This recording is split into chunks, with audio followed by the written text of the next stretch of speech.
Il est 13 h, RTI 1 vous informe. Bonjour à tous dans le titre de cette édition. L'infrastructure stratégique reliant les communes de Treichville et de Marcory dans le sud d'Abidjan a été entièrement livrée hier vendredi. La cérémonie d'inauguration du fruit de la coopération entre la Côte d'Ivoire et le Japon a été présidée par le vice-président Temoko Meliet Kone. C'était en présence d'un parterre de personnalités. La Côte d'Ivoire profile sa stratégie de développement dans le domaine du numérique. À Abidjan, les acteurs du secteur planchent sur les défis et les opportunités liées au développement du commerce électronique. Il s'agit à terme de créer un environnement propice à l'innovation et à la compétitivité. Selon l'OMS, environ 230 000 doses de vaccins produits au Danemark seraient immédiatement disponibles pour être envoyées dans la région touchée de la RDC par le monkeypox. Plus de 18 000 cas ont été signalés dans ce pays d'Afrique centrale, dont plus de 5 000 dans les provinces du Nord et du Sud Kivu. On démarre tout de suite avec la cérémonie d'inauguration de la phase 2 de l'échangeur de l'amitié ivoiro-japonaise qui s'est déroulée hier vendredi. Le serpent routier suspendu à 20 mètres de hauteur porte le nom de l'ancien Premier ministre du Japon, Shinzo Abe. Assassiné il y a 2 ans, il a été ouvert au trafic par le vice-président Temoko Meliet Kone, représentait le chef de l'État, le président de la République, Alassane Ouattara. Retour sur les temps forts de la coupure du ruban avec Mahama Traoré. C'est fait, Abidjan compte un pont de plus, cette fois au-dessus du carrefour qui sépare les communes de Marcory et de Treichville sur le boulevard Félix Houphouët-Boigny, ex-Valéry Giscard d'Estaing. Au nom du chef de l'État Alassane Ouattara, l'ouvrage d'art mis en service ce vendredi par le vice-président de la République constitue la deuxième phase de l'échangeur de l'amitié ivoiro-japonaise. Baptisé du nom du défunt ex-premier ministre japonais Shinzo Abe, cet assemblage de béton armé et de bitume mesurant 760 mètres de long et haut de 20 mètres est une fierté pour les populations. Cette infrastructure de qualité, marque déposée propre aux actions de M. le Président de la République, est à célébrer. C'est une embellie profitable à tous les Ivoiriens. L'achèvement de cette phase 2 marque le point final de la réalisation du projet de l'échangeur de l'amitié ivoiro-japonaise.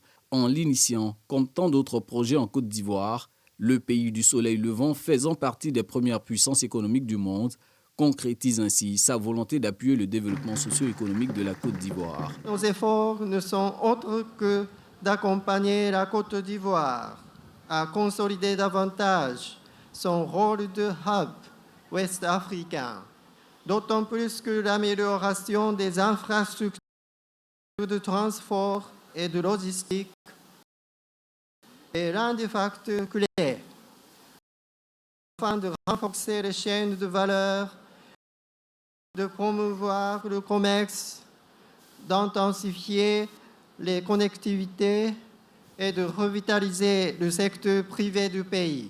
Coût global des 2 phases du projet, 60,6 milliards de francs CFA, dont 88% financés par le gouvernement japonais, les 12% restants par le budget de l'État. Maître d'ouvrage de ces travaux, le ministre de l'Équipement et de l'Entretien routier ne doute pas de la portée de cet investissement. Cet ouvrage représente un jalon important dans l'engagement du gouvernement ivoirien à améliorer les infrastructures routières de notre pays.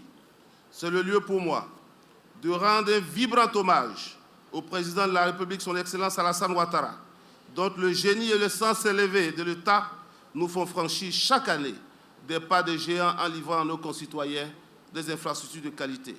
Il aura fallu 8 années de travaux pour réaliser cet échangeur au-dessus du boulevard Félix Houphouët-Boigny. Le vice-président de la République ne manque pas alors de saluer la patience des usagers pour les désagréments causés. C'est aussi l'occasion pour moi de remercier sincèrement les populations de Treichville, de Marcory et au-delà tous les habitants du district d'Abidjan pour leur patience et leur bienveillance. Bienveillante compréhension surtout durant la période de construction de cet ouvrage stratégique. C'était le sacrifice nécessaire pour améliorer la fluidité et le confort du trafic sur cette artère majeure, parfois vitale. Toutes ces réalisations permettent de consolider le positionnement de la Côte d'Ivoire comme moteur de l'économie sous-régionale.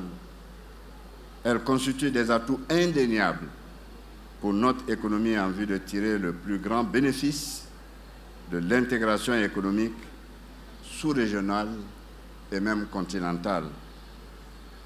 Le gouvernement, sous le leadership du président de la République, son Excellence M. Alassane Ouattara, poursuivra sans relâche les réformes structurelles et la réalisation des travaux d'envergure dans tous les secteurs d'activité pour améliorer, jour après jour, année après année, les conditions et le cadre de vie des Ivoiriennes et des Ivoiriens. Ponts, échangeurs, routes, pour améliorer la mobilité urbaine dans le district d'Abidjan, source de dynamisme économique, les travaux engagés par l'État, selon Timoko Meilekone, se chiffrent à plus de 1000 milliards de francs CFA.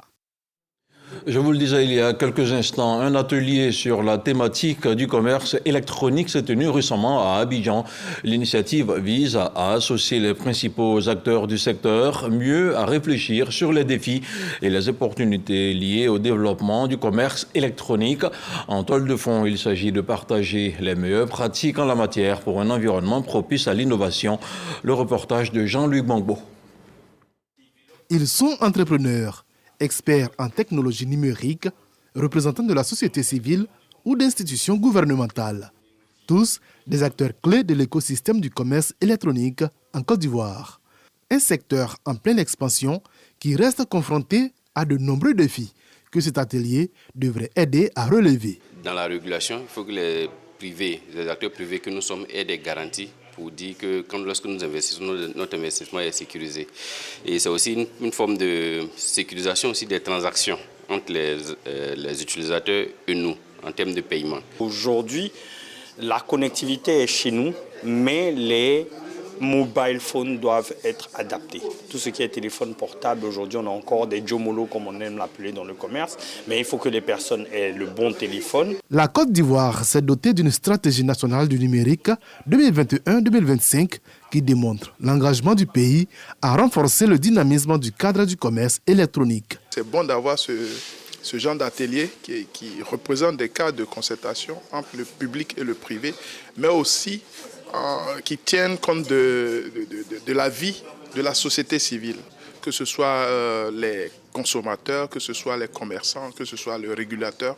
Il faut qu'on ait des formations pour qu'on puisse adresser effectivement les problèmes qui viennent à nous. Ces 2 jours de réflexion permettront notamment d'évoquer le cadre juridique, les opportunités, tendances et infrastructures du commerce numérique, tout en proposant des modalités de collaboration entre acteurs privés et publics du secteur. Le commerce électronique en Côte d'Ivoire, faut-il le rappeler, a rapporté en 2023 plus de 280 milliards de francs CFA avec un taux de croissance annuel de 6,3%.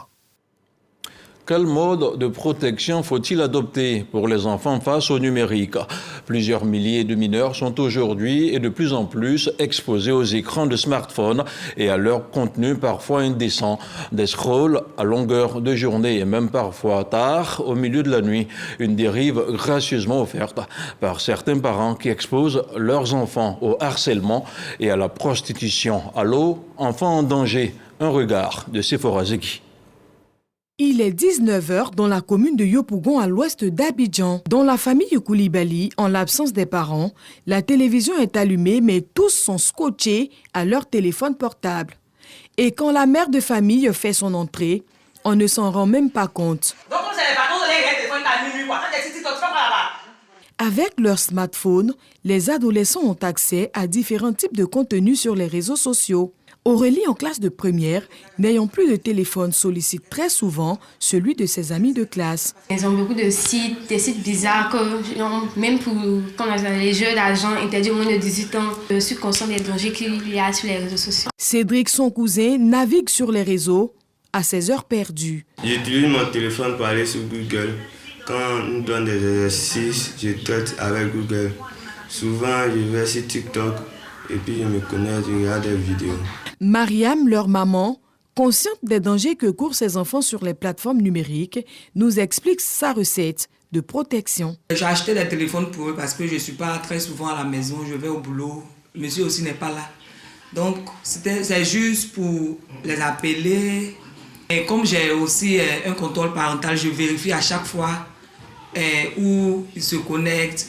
À chaque fois qu'il télécharge quelque chose, ça, j'ai accès à ça. Quittons Yopougon pour un autre foyer à Cocody, aux encablures de l'école de police.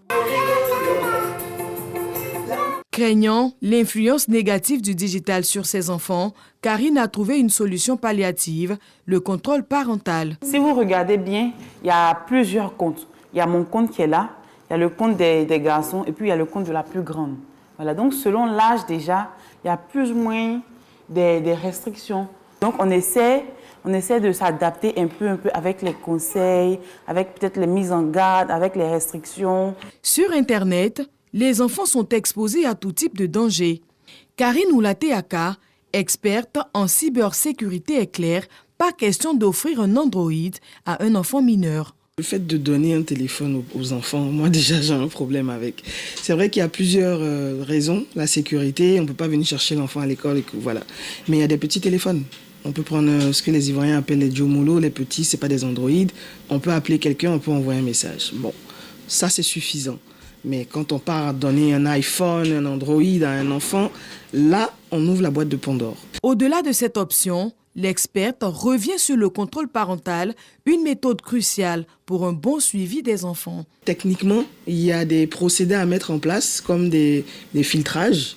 Les parents peuvent filtrer avant de donner le téléphone à son enfant, des mots ou des sites internet à ne pas aller. Donc il y a des outils à mettre en place sur des applications, des sortes de logiciels d'espions, pour suivre, surveiller l'activité en ligne des enfants, l'empêcher même l'accès à certains sites et autres.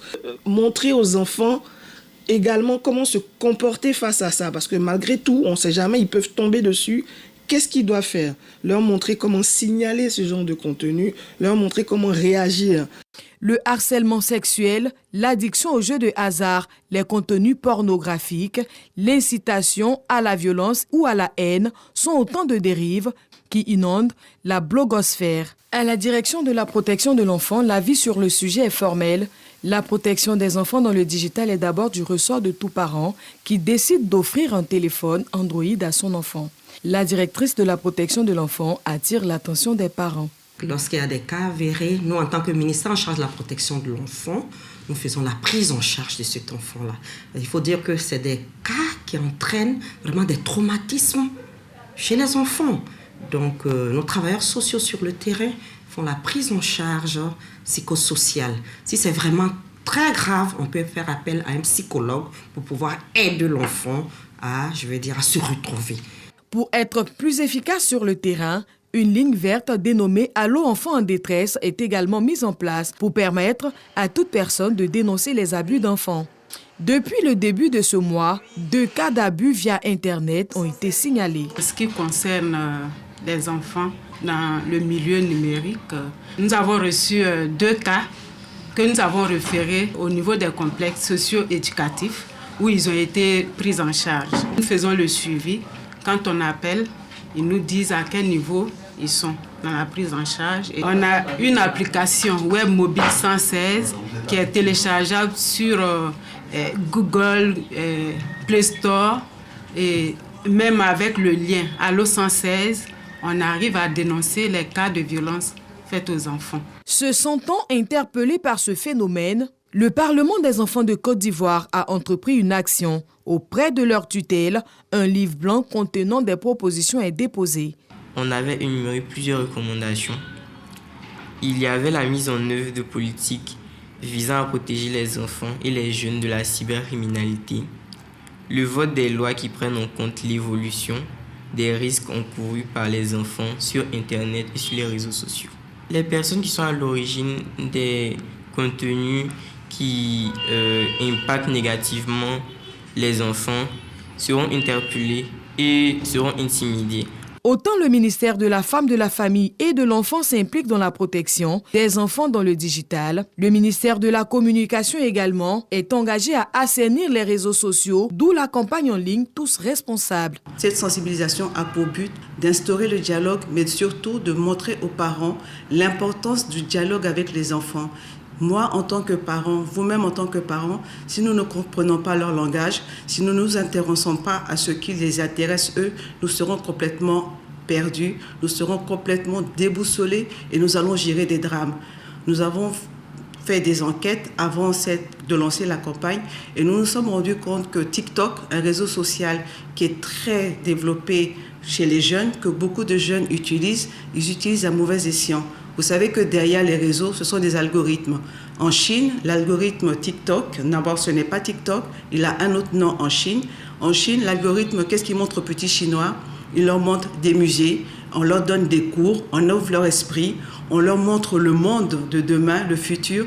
Le régulateur, la Haute Autorité de la Communication Audiovisuelle ACA, est intransigeante en cas de non-respect de la loi ou de dérive sur les réseaux sociaux. Tout éditeur de programmes audiovisuels, fournisseur d'accès à Internet, hébergeur de sites Internet ou tout intermédiaire technique qui promeut des contenus non conventionnels peut être passible d'une peine d'emprisonnement allant de 3 mois à 1 an et d'une amende de 2 à 10 millions de francs CFA. On parle maintenant de la lutte contre le réchauffement climatique qui trouve un écho favorable à l'intérieur du pays. Dans la sous-préfecture de Sirasso, des initiatives voient le jour. Le top départ d'une vaste opération de reboisement de forêts sacrées a été donné à Daba, une initiative de l'ONG Wafi, défenseuse de la biodiversité. Le reportage de Sikwasi est commenté par Patricia Omoetia. Les domaines prioritaires de ces 7 avant-projets ont été validés au cours de cet atelier de Boundiali sur l'agriculture, l'autonomisation de la femme, les routes, l'eau potable, l'élevage et le transport. Des projets stratégiques qui viendront renforcer la résilience des populations qui se trouvent dans le bassin du fleuve Niger face aux conséquences néfastes du changement climatique. L'atelier de validation des études avant-projet sommet des infrastructures communautaires. C'est des infrastructures qui ont fait l'objet d'émanation même des besoins en termes de besoins des populations. Et aujourd'hui, nous sommes là pour valider ces études qui vont déjà nous permettre de ressortir tout ce qu'il y a comme contraintes sur le terrain et puis coût avant de pouvoir véritablement aller vers les études approfondies pour avoir les DAO qui vont nous permettre de pouvoir sélectionner les entreprises qui pourront mettre en œuvre ces infrastructures que les populations attendent depuis la mise en œuvre du PIDA qui dure déjà 4 ans. En attendant le démarrage effectif de ces projets, les populations des régions bénéficiaires, le Kabadougou, le Folon et la Bagoué, saluent l'existence du programme intégré de développement et d'adaptation au changement climatique dans le bassin du fleuve Niger. La réalisation de ces projets dans nos différentes zones vont apporter plus de soulagement à nos populations. Et donc, nous sommes vraiment satisfaits parce que ce projet, les structures qui accompagnent ce projet viennent nous aider dans notre tâche régalienne. Nos populations font face à beaucoup de défis qui sont liés au changement climatique, notamment la non-maîtrise du calendrier culturel, les inondations. Donc, je pense que ces infrastructures vont permettre à nos populations d'être plus résilientes au changement climatique. Ce projet est financé par la Banque africaine de développement et ses partenaires et mis en œuvre par le ministère des Eaux et Forêts.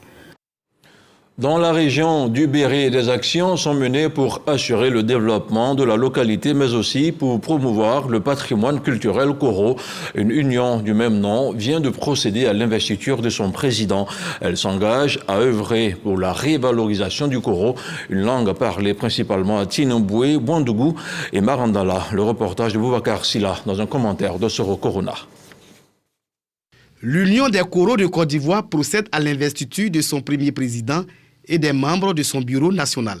Cette cérémonie d'investiture aux allures de fête était une occasion pour les chefs traditionnels et les guides religieux de lancer un appel à la consolidation de l'unité, de la fraternité et du vivre ensemble pour la promotion de la culture Koro. Langue locale, le Koro est parlé dans les sous-préfectures de Tinungwe, Bouandougou et Marandala, région du Béret. Après son investiture, le président de l'UDKCI entend poursuivre le développement local. Nous voyons un potentiel immense. Ce potentiel doit être mis à profit pour stimuler notre développement local et renforcer notre cohésion sociale. Cette rencontre est parrainée par Amadou Kamagrate, député maire de Tinungwe. Son représentant salue l'initiative et réitère son soutien à l'Union. Il n'y a pas de développement sans union. Sur ça, il faut que nous soyons les mains dans la main pour que vraiment tous les jeunes suivent, pour que le développement arrive dans tout. Pour le président de la cérémonie, Idriss Bouaké Koulé, sous-préfet de Marandala, invite les membres de cette union à œuvrer pour la paix, l'intégration et le développement. Merci pour cette initiative que vous donnez au peuple ivoirien et à tous les habitants de la Côte d'Ivoire. Le président de la République, son excellence Alassane Ouattara, compte seulement sur le peuple, parce que c'est l'union qui fait la force. Seul, on va vite, mais ensemble, on est plus fort et on est sûr d'arriver. Une conférence sur le thème Unis pour le développement du Kouroudougou, des danses du terroir et des prestations d'artistes kourou ont meublé le programme. Autre chose à présent, la loi relative à la protection des emblèmes de la Croix-Rouge, du Croissant Rouge et du Cristal Rouge a été récemment adoptée. Le CICR et ses partenaires ont organisé à cet effet le mercredi dernier un rassemblement qui vise à sensibiliser les populations afin de contribuer à la mise en œuvre effective de cette loi. Le reportage de Ange Parfait Awa, commenté par Walter Amadou Ouattara. Le 24 avril dernier, la Côte d'Ivoire s'est dotée d'une loi relative à la protection des emblèmes de la Croix-Rouge, du Croissant Rouge et du Cristal Rouge. Ces 3 ONG internationales qui œuvrent dans l'humanitaire ont en commun les mêmes couleurs. L'avènement de cette loi est une avancée notable pour la bonne exécution des programmes d'activité des ONG sur le terrain. Cette loi, donc, de par sa diffusion, sa compréhension et surtout son acceptation vers le grand public permettra justement que chacun à son niveau contribue petitement ou grandement à faire respecter les dispositions de la loi. Le président de la Commission internationale des droits de l'homme exhorte les populations à s'approprier la présente loi. Les emblèmes sont des symboles de protection des personnes en souffrance, surtout en cas de conflit armé. C'est aussi des symboles de protection des unités de transport ainsi que le personnel sanitaire. Le chef de délégation régionale du Comité international de la Croix-Rouge à Abidjan félicite les autorités nationales pour cet acte concret de mise en œuvre du droit international humanitaire. La violation du cadre juridique de ces emblèmes entraîne une peine d'emprisonnement allant d'1 à 3 ans et une amende de 360 000 à 2 millions de francs CFA ou l'une de ces 2 peines. Dans la localité de Méagui, 225 élèves en fin de stage d'immersion en entreprise ont reçu leurs attestations. La cérémonie de remise était pilotée par la direction départementale du ministère de la Promotion de la Jeunesse et du Service civique. Le commentaire de Patricia Omouetia. Cette initiative s'inscrit dans le cadre de l'année de la jeunesse. Le préfet de Méagui a salué la disponibilité et le bon comportement de ces jeunes au cours de cette immersion en entreprise. Je voudrais saluer Monsieur le directeur départemental de la jeunesse, qui est le plus responsable de ce programme ici à Méagui et qui a tout mis en œuvre pour que non seulement nous accueillions ce programme, mais également nous ayons un contingent assez important. On a profité de cette cérémonie pour donner des sages conseils, non seulement pour féliciter les structures d'accueil, pour féliciter les stagiaires, pour féliciter tous ceux qui ont bien voulu les accepter dans leur structure. On a promis de remettre le couvert l'année prochaine. Les prochaines cibles de ce programme gouvernemental mis en œuvre par l'agence Emploi Jeunes seront les élèves, les étudiants et les nouveaux bacheliers. J'étais à la réception. J'ai appris comment on accueille les clients, comment on loge, comment on met les données dans un ordinateur. J'ai reçu 2 stagiaires, mais elles ont appris beaucoup. Aujourd'hui, elles peuvent aller sensibiliser. J'en suis la rage. Très important pour la population. Donc, je pense que ça doit continuer. En plus de ces attestations de fin de stage, les bénéficiaires du programme ont eu droit à une indemnité financière et une attestation de fin de stage. C'est bientôt la fin des vacances scolaires et la rentrée des classes a été fixée au 9 septembre prochain, une date fatidique appréhendée de différentes façons par les parents d'élèves et les acteurs du système éducatif. Quand les parents pressent le pas, un reportage signé Olivier Kra dans un commentaire de Franck Quadio. À J-10 de la rentrée des classes, il règne comme une ambiance de fin de vacances dans ce collège privé de la commune de Yopougon. Ici, la salle d'attente est quasiment pleine de parents d'élèves. Renseignements, inscriptions, voire réinscriptions, ce sont là les principales préoccupations. C'est le moment qui est là. Du moment où le ministère a fixé la rentrée, je suis là aujourd'hui pour remplir les formalités concernant l'inscription de mon garçon. Il faut que mon fils soit là le premier jour de la rentrée scolaire. Déjà, les parents que nous sommes, on se met à la tâche pour inscrire nos enfants, préparer les fournitures, tout ça, pour que le 9, ça démarre et pour que les gens soient prêts. On se bouscule un peu partout. En tant que parents, c'est pas facile. Bon, on essaie de joindre debout. Ailleurs, l'administration a repris du service depuis le début de la semaine. Tout se met en place pour une rentrée des plus satisfaisantes. Nous voulons anticiper parce que d'ici la rentrée, il y aura beaucoup d'affluence pour permettre aux parents d'avoir une certaine lisibilité, une certaine facilité au niveau des inscriptions. Certains viennent plaider de la scolarité, sur les modalités. Dans les établissements publics à visiter, c'est la même ambiance. Les parents sont bien présents et la démarche ne change pas. Après le tour à l'école de l'enfant, c'est un autre à la librairie la plus proche. La plupart du temps, pas encore de liste de fournitures, mais on veut parer au plus précis. Présentement, on ne parle pas de livres, on parle de kit cahiers. Donc là, c'est les cahiers que je viens prendre. Maintenant, les livres, ce sera, je crois, la semaine prochaine. Voilà. J'ai 2 enfants, il y a un qui fait la première A cette année et la seconde, elle passe en 3e. Notons-le, les inscriptions en ligne pour les lycées et collèges de l'enseignement général au titre de l'année scolaire 2024-2025 ont commencé le mercredi 31 juillet et se poursuivront jusqu'au dimanche 8 septembre à 23h59 délai de rigueur selon la tutelle. La rentrée scolaire, quant à elle, est prévue le 9 septembre prochain. C'est la fête de la purification selon une croyance africaine. Les populations d'Anangui ont célébré récemment la fête des Ignames dans la ferveur. À l'occasion, les filles et fils du village ont été invités à s'unir pour la cohésion sociale et la paix. Le récit de Godefroy Okambawa. Anangui, chef-lieu de sous-préfecture, situé à 40 km d'Agboville, était au rythme du festival d'Ignam.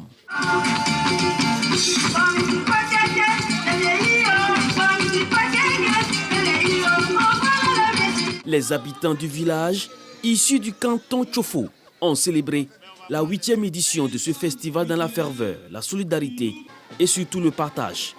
Nous osons pouvoir former un rassemblement hétéroclite de tous les fils et filles de la sous-préfecture d'Anangui, afin que nous bâtissions cette belle cité qui est notre trésor commun à tous. Durant 3 jours, les festivaliers ont pu découvrir le riche patrimoine culturel de ce peuple à travers les danses et jeux traditionnels. Attachés aux valeurs culturelles, l'association des corps habillés d'Anangui et la chefferie apportent leur soutien au festival. Nous vous soumettons modestement 3 besoins cruciaux pour la vie de notre village. Notre souci est la construction d'une grande place publique, l'acquisition et l'installation d'un mégaphone pour faciliter l'intracommunication dans les villages. Un centre culturel qui nous permettra les années à venir de réaffirmer notre conviction au renforcement de l'identité culturelle, gage de progrès et de prospérité. Le sous-préfet d'Anangui, Mariam Kone, et le représentant du parrain ont tous salué l'organisation de ce festival, facteur de rassemblement. Ils appellent à l'union pour le développement du village. Cultiver l'amour, l'entente, la solidarité pour permettre à Anangui d'être l'un des plus beaux villages du département d'Agouville, comme cette fête qui nous a réunis toutes les populations de la région de la Yébitiassa. Le festival d'Ignam d'Anangui a également été marqué par la finale du tournoi de football intervillage. On termine ce journal à l'étranger. Les vaccins contre le Mpox, également appelé la variole du singe, arriveront en République démocratique du Congo dans les prochains jours et d'autres devraient suivre. C'est l'annonce faite par l'Organisation mondiale de la santé hier vendredi 30 août. Selon l'OMS, environ 230 000 doses de vaccins produits par le laboratoire pharmaceutique danois Bavarian Nordic seront immédiatement disponibles pour être envoyés dans les régions touchées. Merci de nous avoir suivis. Merci de votre attention. Ce journal est terminé. Restez surtout sur RTI1.